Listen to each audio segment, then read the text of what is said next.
స్వచ్ఛ సర్వేక్షణలో కాకినాడ నగరాన్ని అగ్రస్థానంలో నిలిపేందుకు residential welfare association సభ్యులు సహకరించాలని నగరపాలక సంస్థ కమిషనర్ ఎన్వివి సత్యనారాయణ పిలుపునిచ్చారు.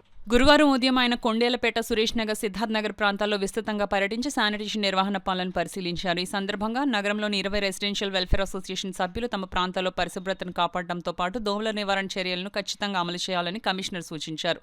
ముఖ్యంగా సెప్టిక్ ట్యాంకుల గొట్టాలకు నెట్లు కట్టడం ద్వారా దోమల వ్యాప్తిని అరికట్టవచ్చునని ఆయన తెలిపారు. సిద్ధార్థ నగర్లో రెసిడెన్షియల్ వెల్ఫేర్ అసోసియేషన్ అధ్యక్షులు వైడి రామారావు ఆధ్వర్యంలో కమిషనర్కు స్వాగతం పలికారు. అనంతరం స్వచ్ఛ సర్వేక్షణలో మెరుగైన ర్యాంక్ సాధించేందుకు తీసుకోవాల్సిన చర్యలపై ఆర్డబ్ల్యూఏ సభ్యులతో కమిషనర్ చర్చించారు.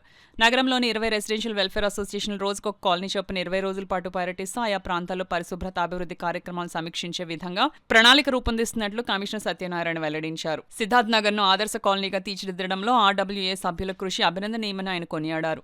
రెసిడెన్షియల్ వెల్ఫేర్ అసోసియేషన్ అధ్యక్షులు వైడి రామారావు మాట్లాడుతూ స్వచ్ఛ సర్వేక్షణలో కాకినాడ నగరగామిగా నిలిపేందుకు నగరపాలక సంస్థ చేసిన కృషికి తామంతా పూర్తి సహకారం అందిస్తామని, అనంతరం సిద్ధార్థ నగర్లో సెప్టిక్ ట్యాంక్ గొట్టాలకు కమిషనర్ ఎన్వివి సత్యనారాయణ నెట్లు కట్టి కాలనీ సభ్యులకు నెట్ల పంపిణీ కమిషనర్ సత్యనారాయణ చేశారు. ఈ కార్యక్రమంలో అదనపు commissioner KT Sudhakar, health officer doctor Prithvi Charan, sanitation supervisor Naidu, DE Phanindra, TPS Rammohan తదితర అధికారులు, రెసిడెన్షియల్ వెల్ఫేర్ అసోసియేషన్ సభ్యులు పాల్గొన్నారు.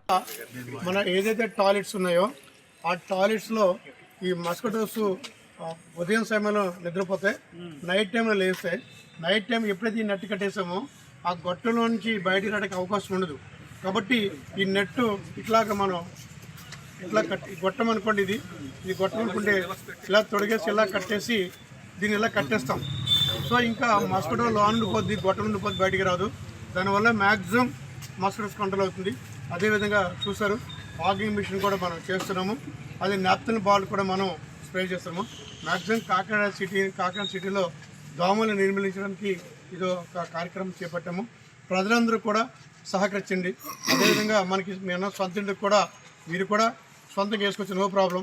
మళ్ళీ మాకు ఇవ్వలేదు కాకుండా మీరు ఇది ఒక ప్రయోగం మనం ఇక్కడ చేస్తున్నాము. ఇది మొత్తం అంతా కూడా కాకినాడ సిటీ అంతా కూడా చేస్తాం. దీనికి ఒక ప్లాన్ తయారు చేసాం. ఆల్రెడీ కలెక్టర్ గారు ఇన్స్ట్రక్షన్ ఇచ్చారు. కలెక్టర్ గారి ఆదేశాల మేరకు మొత్తం మనం ఈ కార్యక్రమం చేస్తున్నాము. ఈ అవకాశాన్ని అందరూ వినియోగించుకోండి, ప్రజలు సహకరించండి. ముఖ్యంగా మళ్ళీ రేపు కూడా మళ్ళీ వేరే కాలనీ విజిట్ చేస్తే, ఇప్పుడు డిసైడ్ చేస్తే ఏ కాలనీ వెళ్దామన్నది you can decide it, then you have to take action. అందరూ పెద్దలు కూడా నాకు 20 మంది కూడా 20 రోజులు బుక్ చేసుకుని ఒక సండే వదిలేండి నన్ను. ప్రతిరోజు కూడా I will come to your college. In the same time నేను ఏ విధంగా నాకు ఒక మాట ఇచ్చుకున్నామో మన కాలనీలో ఉన్న ట్రీస్కి వైట్ కలర్ ఒకసారి చూడండి. మన ట్రీకి బ్యూటిఫికేషన్ వస్తుంది. టౌన్కి కూడా వెళ్ళకుండా చెట్టు చనిపోకుండా ఉంటుంది. ఇది పెయింట్ కాదు, ఇది లైవ్ మాత్రమే వేస్తున్నాం. కాబట్టి పర్యావరణం కూడా ఏ విధమైన ఇబ్బంది ఉండదు, టెక్నికల్గా చూసేస్తున్నాము. అందరూ కూడా సిద్ధార్థ నగర్ రావడం జరిగింది. కాలనీ సంఘాల సభ్యులందరూ కూడా ఇక్కడికి రావడం జరిగింది.